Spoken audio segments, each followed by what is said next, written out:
संग रहा पातु मां। सर्व मंगल मांगल्ये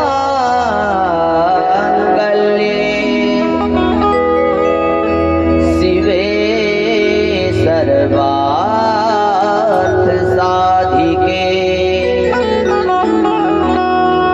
शरण्ये त्र्यंबिके गौरी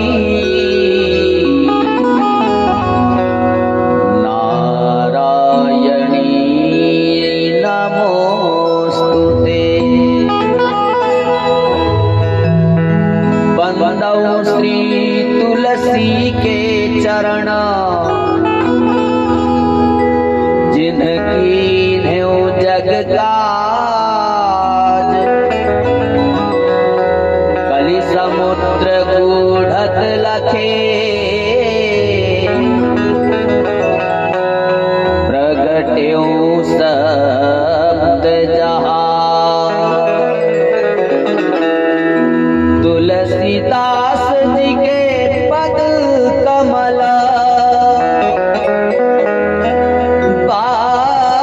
बारंबार मनाए। गुण गावऊं सिया राम के हनुमत हो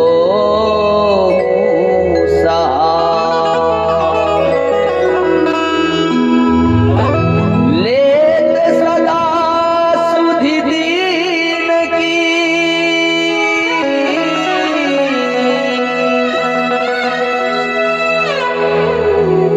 लेत सदा सुधि दीन की।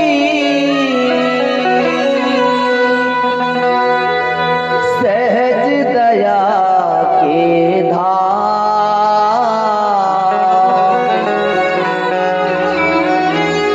जननी जनक अवधेश के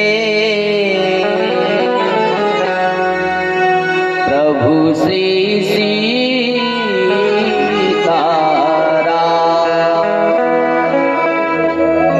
जननी जनक अवधेश के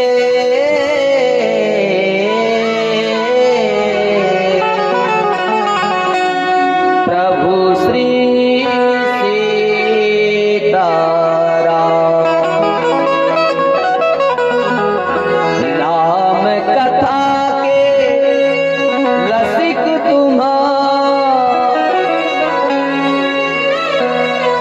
भक्ति राशि मति धीर। आय सुआसन लीजिए तेज पुंज कपि भी। आय सुआसन लीजिए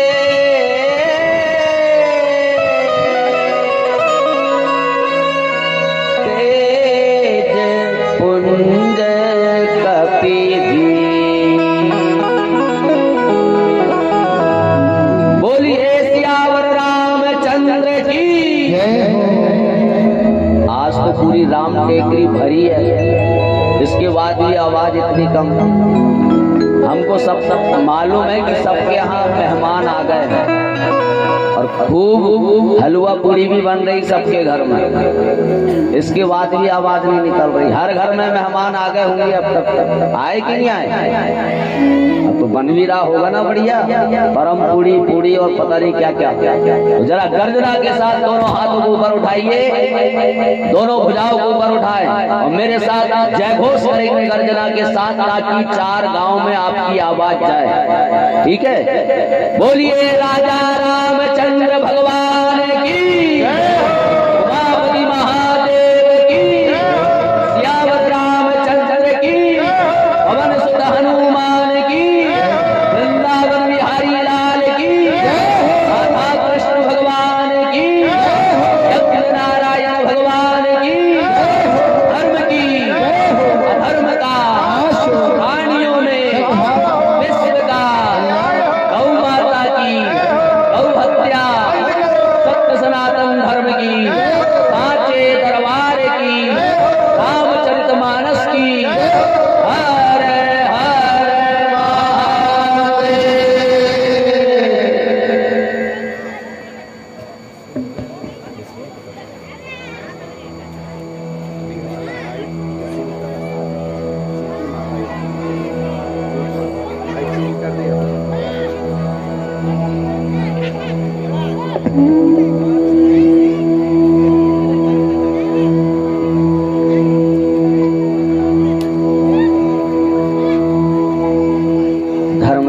सम्राट जगतगुरु शंकराचार्य स्वामी स्वरूपानंद जी महाराज के श्री चरणों में साष्टांग दंडवत प्रणाम करते हुए, अपने माता पिता के चरणों में प्रणाम करते हुए और इस व्यास पीठ पे विराजमान भगवान सीता रामचंद्र जी की वांगमय प्रतिमूर्ति श्री रामचरितमानस को प्रणाम करते हुए, हमारे ग्राम के देवता परम संत बलवंत हनुमंतलाल जी महाराज जो पूरे आयोजन के संयोजक हैं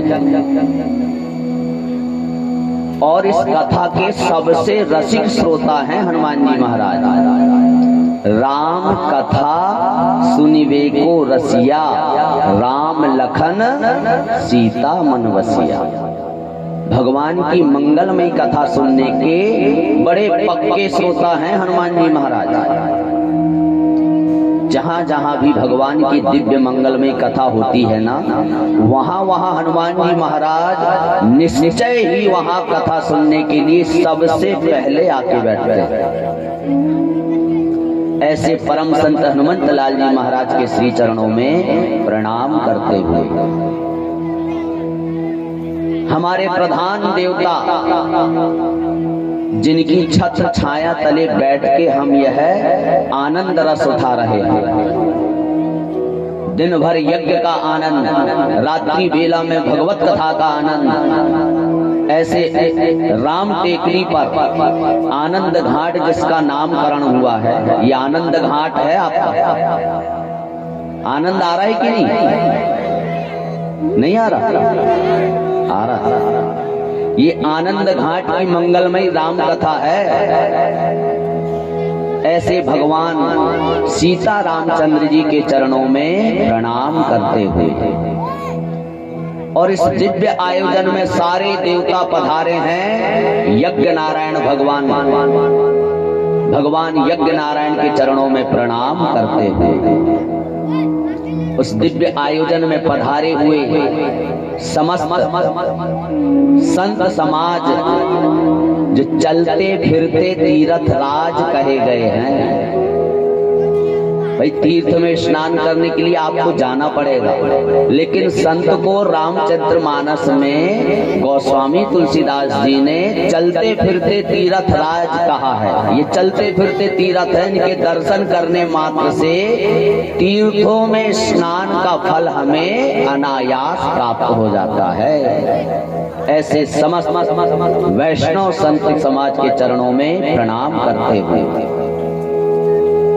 मंचासीन हमारे परम आदरणीय और इस दिव्यतम आयोजन के प्रेरणा स्रोत, जिनके मार्गदर्शन में यह दिव्य आयोजन हो रहा है, ऐसे हमारे परम आदरणीय श्री ईश्वरी प्रसाद भार्गव जी यहाँ पर विराजमान हैं और हमारे यज्ञ कर्मकांड विधा को संपन्न करवा रहे हमारे यज्ञाचार्य श्री प्रकाश भार्गव जी भी यहाँ विद्यमान हैं। उनके साथ पधारे हुए समस्त विद्वद विप्रगण और ब्रह्मा पद पर विराजमान हमारे प्रिय सखा श्री दीपक भार्गव जी, सारे विप्र वृंदों के चरणों में प्रणाम करते हुए संगीत के माध्यम से आप सबको आनंदित कर रहे हैं। मां सरस्वती के कृपा पात्र समस्त सुर साधक गण, आप जो बैंजो की मधुर आवाज श्रवण कर रहे हैं, हमारे ही क्षेत्र के खगेश मास्टर जी आप सभी लोग पहचानते हैं। एक बार जरा जोरदार तालियां उनके लिए। उसी संगीत की श्रृंखला में आमला से पधारे हुए हैं जो एक्को पैड बजा रहे हैं, आमला से आए हैं, उनके लिए भी जरा जोरदार तालियां। और आप जो सुंदर भजनों की मधुर आवाज आपके गांव में गूंज रही है, ऐसे हमारे परासिया से पधारे हुए संतोष भाई जी, उनके लिए भी जरा जोरदार तालियां। और आज हमारे बीच में एक और कलाकार पधारे थे, बड़े लेट कर दिया आने में।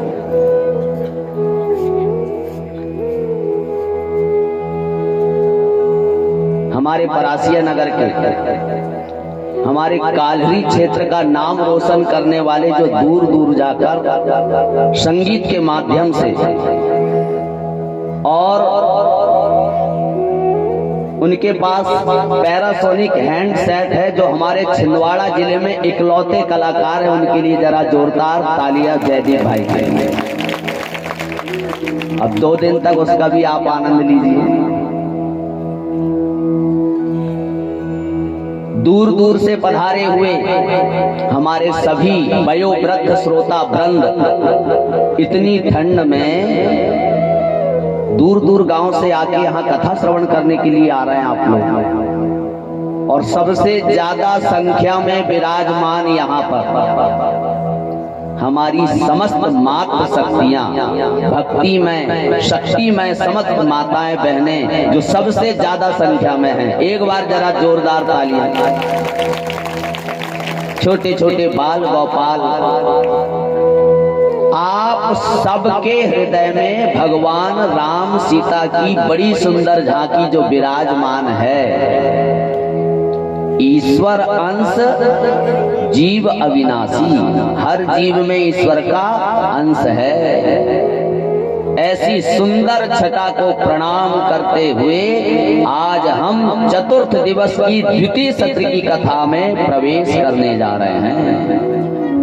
4 दिन 5 दिन हो गए आज, पता चला ये 5 दिन कैसे निकल गए? चला क्या? अरे ये 5 दिन कैसे बीत गए पता चला? ऐसा लग रहा है अभी 1 आध हफ्ते और चलेगा ये आयोजन।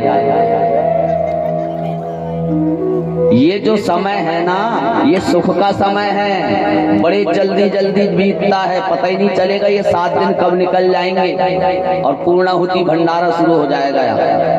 बस 1 दिन और शेष। सुख का समय बड़े जल्दी जल्दी व्यतीत होता है, और जब दुख की घड़ी आती है तो दुख की घड़ी जो होती है ना, संकट आ जाए, दुख की घड़ी आ जाए, फिर वो समय कांटे से नहीं कटता है। ऐसा लगता बड़ा लंबा समय है ये दुख का। सुख की घड़ी बड़े जल्दी व्यतीत होती है और दुख की घड़ी कांटे से नहीं काटी जाती। तो निश्चित मानिए कि आप सारे समस्त लीखावाड़ी ग्राम वासियों के ऊपर सुख का समय चल रहा है, जो इतने आनंद घाट पर आनंद रस का आप आनंद उठा रहे हैं, और वो समय बड़े जल्दी जल्दी व्यतीत हो रहा है। आप बड़े सौभाग्यशाली हैं। ये जो कथा आप सहजता से यहाँ टेकड़ी पे बैठ के सुन रहे हैं ना, इस कथा को सुनने के लिए देवता लोग भी तरसते हैं। आज वो लोग भी अगर स्वर्ग लोक से देख रहे होंगे ना आप लोगों को यहाँ बैठे हुए, तो आपसे ईर्ष्या कर रहे होंगे, जल रहे होंगे कि धन्य है ये लीखावाड़ी के लोग जो बड़े आनंद से आनंद घाट पे बैठ के कथा सुन रहे हैं, और हम लोग यहाँ स्वर्ग में ही खड़े हैं। देव दुर्लभ कथा है ये, देवता भी तरसते हैं इस कथा को सुनने के लिए।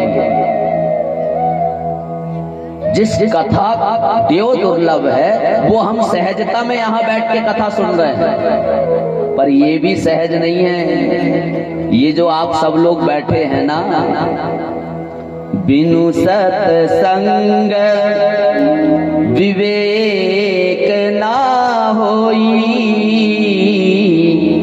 राम कृपा बिनु सुलभ न सोई।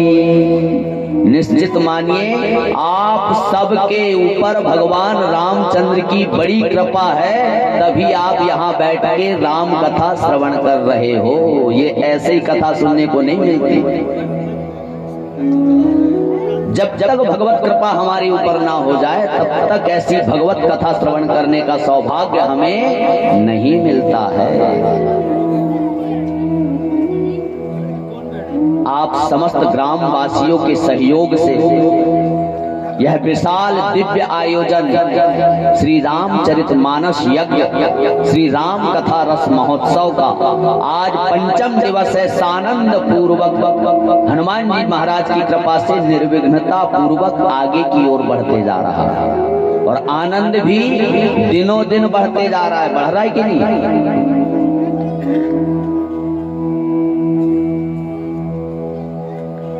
ऐसी मंगलमयी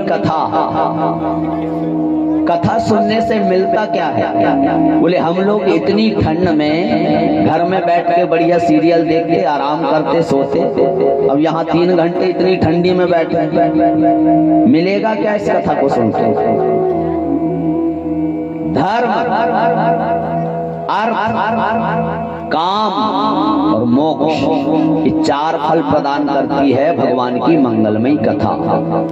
4 फल, एक भी नहीं। धर्मार्थ, काम, मोक्ष, ये चारों पुरुषार्थ के फल हमें भगवान की मंगलमयी कथा प्रदान करती है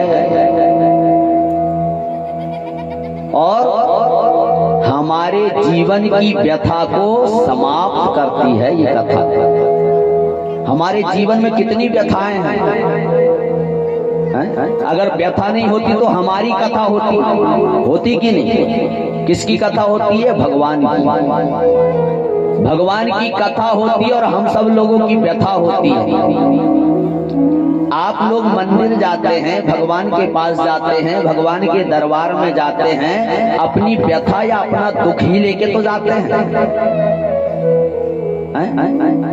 आप जब भी देवालय मंदिर जाते, भगवान के पास कुछ ना कुछ मांगने जरूर जाते हैं। निस्वार्थ भाव से लाखों करोड़ों में एकाध भक्त जाता होगा भगवान के पास, जो कहता होगा प्रभु मुझे कुछ नहीं चाहिए, बस आपका दर्शन करने आया। बाकी तो सारे भक्त जितने हैं कुछ ना कुछ मांगने ही जाते हैं। हे प्रभु मुझे ये दे देना, वो दे देना, घर बन जाए, दुकान बन जाए, लड़के की शादी हो जाए, लड़की की शादी हो जाए, नाती पोता हो जाए, गाड़ी भी हो जाए, बंगला भी हो जाए। इतनी लंबी लिस्ट है, जीवन भर कभी समाप्त ही नहीं होती, क्योंकि ये व्यथा है। हम जिस संसार सागर में रह रहे हैं ना, इसे ऋषियों ने, संत महात्माओं ने दुखालय कहा है। दुख का आलय, दुख का घर है ये संसार। और हम लोग क्या ढूंढ रहे हैं? सुख। दुखालय में हम सुख ढूंढ रहे हैं। यहाँ जैसे पुस्तकालय में क्या मिलता है? पुस्तकें मिलती है। विद्यालय, विद्या में विद्या प्राप्त होती है। औषधालय में दवाइयाँ मिलती है। भोजनालय में नए नए व्यंजन मिलते हैं। अच्छा, आप अगर कभी भोजनालय जाओ और उनसे कहो कि भाई हमें पुस्तक चाहिए, भोजनालय वाला देगा कि पुस्तक आपको? नहीं देगा, क्योंकि उसके यहाँ व्यंजन बनते हैं। समोसे कचौड़ी मिलेगी वहाँ पुस्तक नहीं मिलेगी। किसी दवाई की दुकान में जाके आप समोसे कचौड़ी मांगोगे तो वो देगा क्या आपको? नहीं देगा। क्यों? क्योंकि उस दवाई की दुकान में दवाइयाँ मिलती है, औषधि मिलती है, ये सामग्री नहीं मिलती। ऐसे ही इस संसार में दुख ही दुख भरा है और हम लोग सुख ढूंढ रहे हैं। मिलेगा क्या? कभी नहीं मिलने वाला। इस जन्म में छोड़ो, 1000 जन्म मिल जाए तब भी ये सुख मिलने वाला नहीं है, क्योंकि ये दुखालय है, यहाँ दुख ही दुख है। हर दुख में हमें सुख का अनुभव होता, बस इतनी भ्रांति है। इसके अलावा इस संसार में सुख अगर है तो वो है भगवान के नाम में, बस।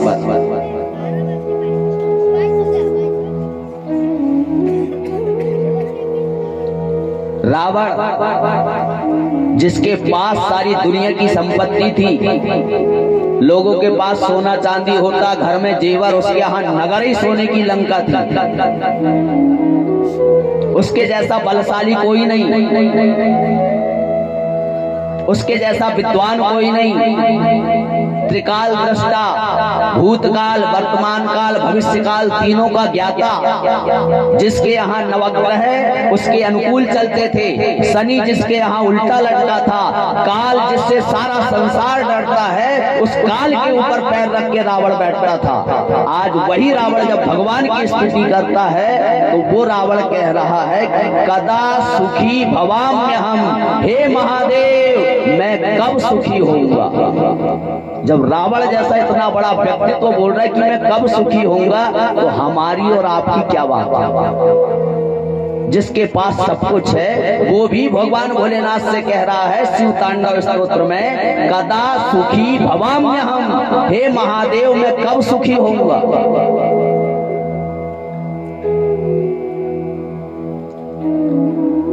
ये दुखालय है, यहाँ दुख ही दुख है और हम सब उसमें सुख ढूंढ रहे हैं जो किसी भी काल में हमें नहीं मिलने वाला।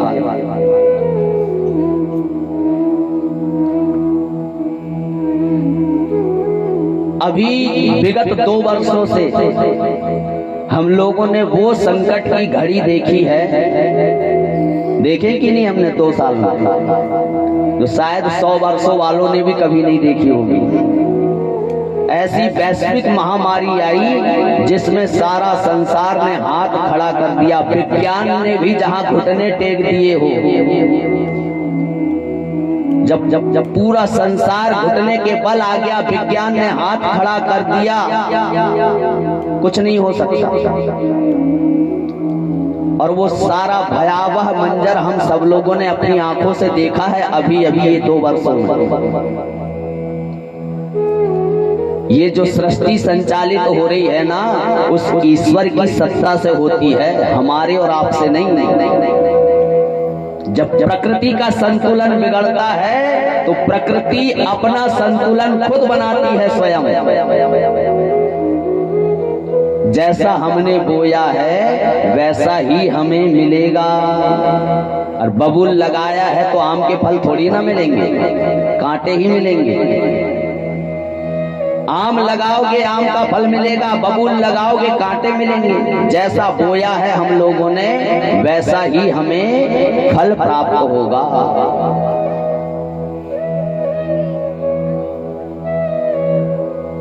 सारा विज्ञान घुटने के बल हाथ खड़ा कर दिया। जहां से संसार नतमस्तक हो जाए, समझ लो वहीं से ईश्वर की सत्ता प्रारंभ होती है, श्री गणेश होती है। वहां से शुरुआत है भगवान की, ईश्वर की सत्ता।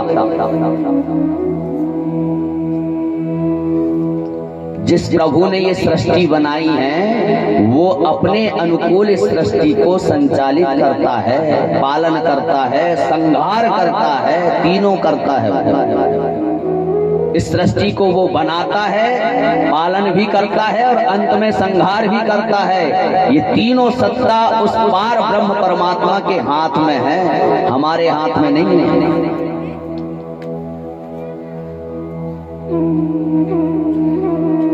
रचा है सृष्टि को जिस प्रभु ने,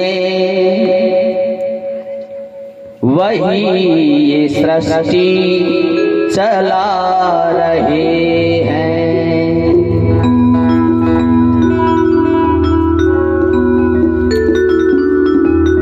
रचा है सृष्टि को जिस प्रभु ने, वही ये सृष्टि चला रहे हैं। रचा है सृष्टि को जिस प्रभु ने, वही ये सृष्टि चला रहे हैं। रचा है सृष्टि को जिस प्रभु ने, वही ये सृष्टि चला रहे हैं।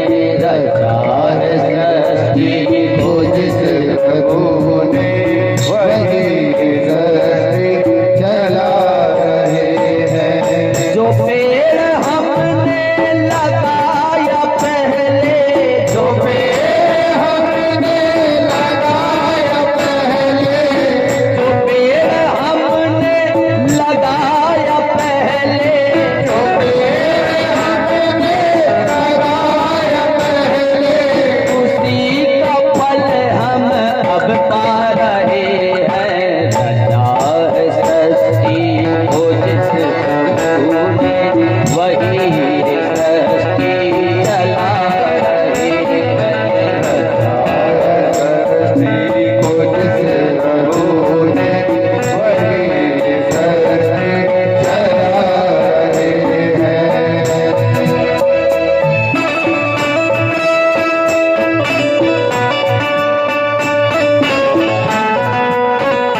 रही